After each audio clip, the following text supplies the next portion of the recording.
waiters and entertainers are all Elvis. Can't help falling in love with this gig on Entertainment Tonight. Tonight at 7 on WHAS 11. The WHAS 11 Storm Team. Meteorologists Chuck Taylor, Ken Schultz, and Ashley Chisholm. The WHAS 11 Storm Team. From PNC Bank at Oklahoma. Good morning, Kentucky.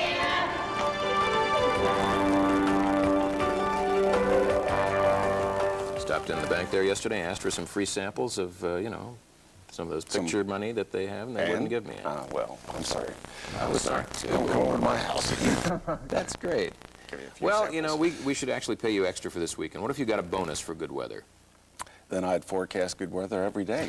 Even if it didn't come true, at least it would make you feel good. Yeah. Well, but you make us feel good. It's going to happen. No matter what I say, today is going to be a nice day, so just bank on it.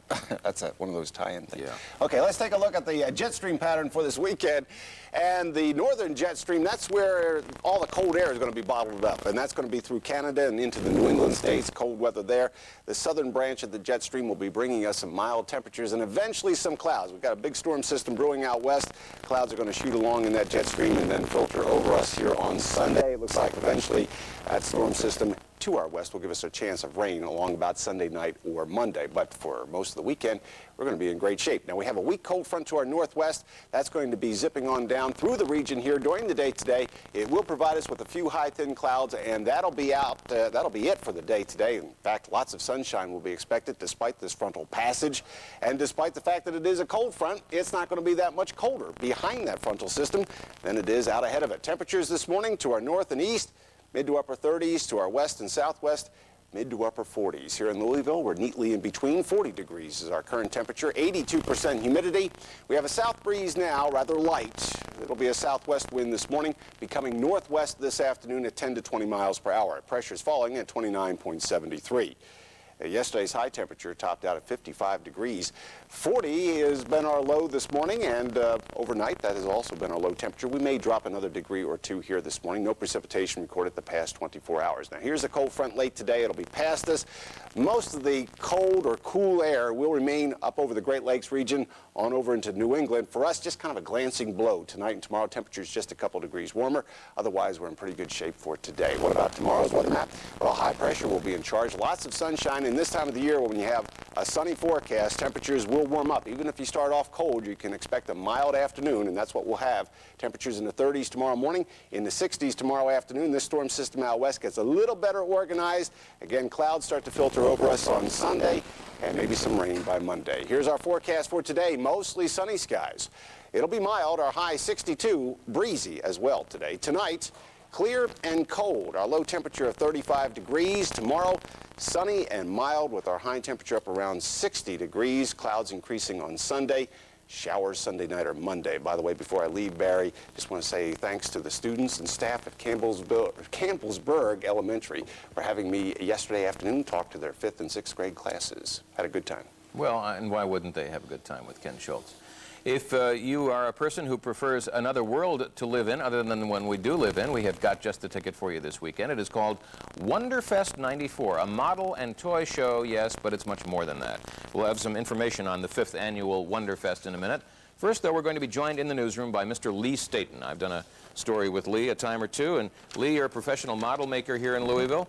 Your creations have been seen in motion pictures and museums, and what is that you brought to show us? Well, I brought 3 different examples of imaginative models of the sort that you might see at the show this weekend. I brought a model of a velociraptor from Jurassic Park. It's not one from the movie, but it's a model representative of the ones in the movie. Brought a model of the Penguin from Batman Returns, a model of Danny DeVito in costume as the Penguin, and also a rocket ship, which you know that I like especially to work on rocket ships. And that's what I've got here. Well, that's pretty good. Now, tell us a little bit about Wonderfest. It's going to be contests and special guests, demonstrations, and so on? Yeah, it's a really kind of an interesting event. It started out as a local show, and it's grown into much more than that. It's more on a national level. We have model-making hobbyists from around the country. We have people that'll be doing all kinds of model making. We'll have a huge contest, probably more than 200 models entered. It's kind of a family event, so we'll have anything from science fiction to cars to tanks, you name it. And special effects peoples from Hollywood who will be demonstrating their craft, eh? Yes, sir. We've got Jim Danforth, Chris Wallace, and Bob Burns, all of whom have worked in movie special effects. Chris Wallace has an Academy Award for The Fly, and Jim Danforth did a lot of work in the imaginative filmmaking in the 1960s, movies like Jack the Giant Killer, and he did the Pegasus for Clash of the Titans, and he does a lot of different kinds of movies. All right, Lee Staton, thanks for showing us some of what we can expect at Wonderfest 94. It is, again, this Saturday and Sunday at the Holiday Inn South on Fern Valley Road from 10 in the morning till 5 in the afternoon. Tickets are $6 for each day, or you can get both days for $10. Kids 12 and under get in for half price, and believe me, it's going to be monstrous. We will have the recap of the day's top news stories, plus get all the scores from last night's hardwood games, and we'll take a look. All next on Louisville Tonight Live, only on Kentucky from. Day by day, I'm falling more in love with you and already. Day in.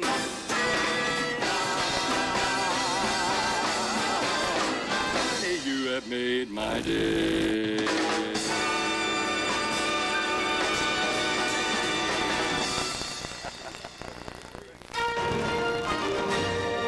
Facts on relationships from the people who wrote the books. You may just find out whether you should stay in your relationship or dump that sucker ASAP. On the next Vicky. Monday morning at 10 on WHAS 11. 2 quarts of milk makes every 8-ounce bag of Kraft shredded mozzarella taste better. How do they do that? 2 giants poured the milk into the cheese, and it exploded into little pieces. Kraft shredded mozzarella. K-R-A-F-T. I love that story. Delmonico is changing. Delmonico is now San Giorgio. Only the name has changed. Same great pasta. San Giorgio, the pasta with a medal on every box. San Giorgio, from Kentucky's leading pasta family. And now, a 24-hour news update on Kentuckiana's news channel, WHAS 11. Sponsored by Houseman Jeep Eagle. Buying, selling, or leasing a Jeep or Eagle? Check us out. Market at Campbell. Good evening, everyone. I'm Melissa Swan. Coming up tonight on Kentuckiana's News Channel, time is running out on Indiana's legislature. The session ends tonight at midnight. At 11, we'll tell you what they've passed and how it affects you. And time is up for Indiana counties trying to cash in on riverboat gambling. Tonight, we'll tell you who will be voting on the issue in May.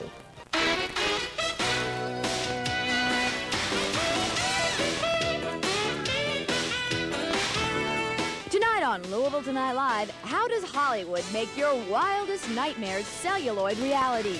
Find out as the Oscar winner behind these memorable moments visits the River City. Then Kentucky's most controversial author, take a longer look at Aphrodite Jones. Plus, keeping your carpets clean for less with help from Penny Pincher. Tonight we have a show filled with suspense, thrills, and some pretty scary stuff. I'm Kirby Adams, and my guest co-host, Justin from Burbank, California, Bob Burns. Welcome to the show, Bob. Thank you kindly. It's nice not to be shaking around like it's out there right now. I'll bet with the earthquakes and all. Yeah. Well, right now, if you are a fan of the movies and you like to stick around for the credits, movies like, what, The She Creature, The Invasion of the Spacemen, and Aliens? Yeah. Well, then you are probably well aware of Bob Burns because his name is in the credits. But today, Bob is known for a very special museum that he runs in California. It's filled with some of your favorite movie props. Walk this way. Now, this is the Queen puppet that was from Aliens. This is the one that fought Sigourney Weaver in Power Loader. This is the detector that they tried to detect the alien with.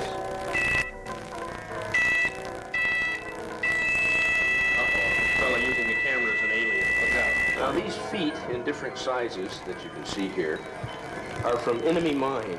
This is a good friend of mine. It's one of the gremlins. Actually, the puppeteers sat on the floor, wore these helmets, which put them out just about to the right size right here to the top of the chair. And then what they did is they did this. They wiggled the heck out of these things, which I'm sure gave them an incredible headache. Now, this is classified as one of the worst movies ever made, and that's Robot Monster. Now, this, of course, is the time machine itself, the real item. It is one of my most requested props to look at sit in, lick, whatever you can think of. Down below, under the table, is the werewolf from American Werewolf in London, and he likes to sleep under there, and I'm not about to tell him to get out of there. Cane head there is the very first prop I ever got. It's the cane head that Claude Rains kills Longini Jr. with at the end of the film. I got that prop in 1944. This is Flash Gordon's shirt. It's me, as a matter of fact. It's Major Mars, and that's Major Mars's helmet. Prototype of Gizmo that you can see here. And now this is Harry and the Hendersons, or actually this is not the Hendersons, this is Harry. You're laughing about all of that, Bob. Yeah, well, it's kind of funny to me. Well, now, where do you get all these props? Old friends, most friends, and You have some prop friends in guys. high places, Bob. Yeah, well, you know, they used to throw this stuff away. Did they really? Junk it, and a lot of history is gone forever. Ooh. And so a lot of these guys I know have these things, and so I wanted to build this museum. My wife and I a few years ago said, let's do it, in the back of our house. And so all of a sudden everybody said, hey, I got this. Would you like to have it or whatever? And I'd say, sure, I'll take it, you know. Jeez. And it's just What sort of, is this, by the way? That's James Arness's hand from The Thing, the original Thing in 1951. Let's see that right there. Woo, there yeah. it is. Good Kind claws. of a nice looking thing. It's good back scratching. What would happen to these props, Bob, if you weren't getting a hold of them and They would be preserving destroyed. them? They would absolutely, they just take them and they junk them. They don't have any room to keep them, and then bang, they're gone. Geez, that's scary stuff. Thank goodness you're doing what you're doing. And I think this would be a good time to mention why you are in town. You're one of the celebrities who will take part in Wonderfest this weekend. It's an annual model and toy collectible show this Saturday and Sunday at the Fern Valley Road Holiday Inn. And what exactly will go on there? Well, there's going to be all kinds of things. There's going to be a model contest. There will be people there selling model kits. Some they make themselves. There'll be toys for sale. There are going to be just all kinds of different things that any collector person or anybody even has any kind of a glint of liking this stuff will love all this. We're going to have all this stuff on display. Chris Wayless has a bunch of stuff he's going to have on display, which is wonderful. And you'll be there to give guest lectures and all sorts of things. Absolutely. Terrific. And a little bit later in the show, we will introduce you to another celebrity from California who's in town for Wonderfest. He's an Academy Award winner. I'll tease you with that. And by the way, 100% of the proceeds of a special model raffle go to the WHAS Crusade for Children and the Pediatric AIDS Foundation, two very good causes. And with Crusade just around the corner, businesses and schools are also starting to push the rally support for the cause. And our field reporter Lee Thomas is live at a school rally supporting 50 style, right, Lee? What's up? That's absolutely correct, Kirby. And boy, are they celebrating 50 style here, because look who I have right next to me. We've got cool, and we've got classy 50 styles with the record on the skirt, and everybody here is doing the bunny hop, hop, hop, hop, hop, and having a great time doing it. But here at Audubon Traditional Elementary School, it's a celebration, and it's all the proceeds are gonna go to the Crusade for Children. But let's go over here and look at some little 50 style action. Hi, how you doing? Give a little wave to the camera there. Now that is a cute little poodle, the cutest little poodle I've ever seen. It's a 50 celebration here at Audubon Traditional Elementary School. But to give us all the details is Kay Little, and she is the chairman and a teacher here at Audubon. Tell us what this is all about, Kay. Well, this is about our 9th year with the Crusade for Children. We've been #1 in Jefferson County elementary schools for the past 9 years. And we're trying to make it the next for one more year. This is Benny the Bunny, our Crusade mascot, and he does all our commercials. And this is our kickoff tonight for the Crusade. This is Mrs. Combs, Kay Combs, our PTA president. We have a wonderful PTA here who supports us. They're giving us this sock hop tonight. Now, can you show the people at home Benny the Bunny? Tell us about Benny real quick. Well, Benny does all our commercials for all of our activities for the Crusade. He's on television every morning. He does a little Benny the Bunny voice, and all the kids know him and love him. Benny the Bunny. Now we have a little bit of sock hop, and we have Benny the Bunny. And who are these two young people next to you? This is Aggie Brocky and Kyle Longden, and when we have our readathon, which is coming up in about 2 weeks, they'll be participating again and reading the most books and bringing in the most money. Aggie, how many books did you bring in read last year? 92. And how much money did you bring in, Kyle? How much money, Kyle? $129. Well, thank you very much, and congratulations. That's great. I hope you guys do great this year coming up. And I have to say goodbye. We're telling us to pitch it back to the studio. Everybody give them a wave real quick. Hey, everybody say goodbye back to Kirby. That's what's going on here. They're having the sock hop. Everybody just wants to have fun, not just girls like the music says, Kirby. We're having a good time here at Audubon Traditional Elementary School, and the proceeds all go to the Crusade, and you can't beat that with a big stick. Back to you, Kirby. Can't. Thanks, Lee. Tell everybody thank you out there for supporting such a great cause. I sure will. All right, have a great weekend. All righty. And we're back. He's transformed Jeff Goldblum and took home an Oscar for his efforts. Later on Louisville Tonight Live, meet the man behind the magic, special effects wizard Chris Wallace. But coming up, Aphrodite Jones, this controversial author tackles the Shanda Sharer murder.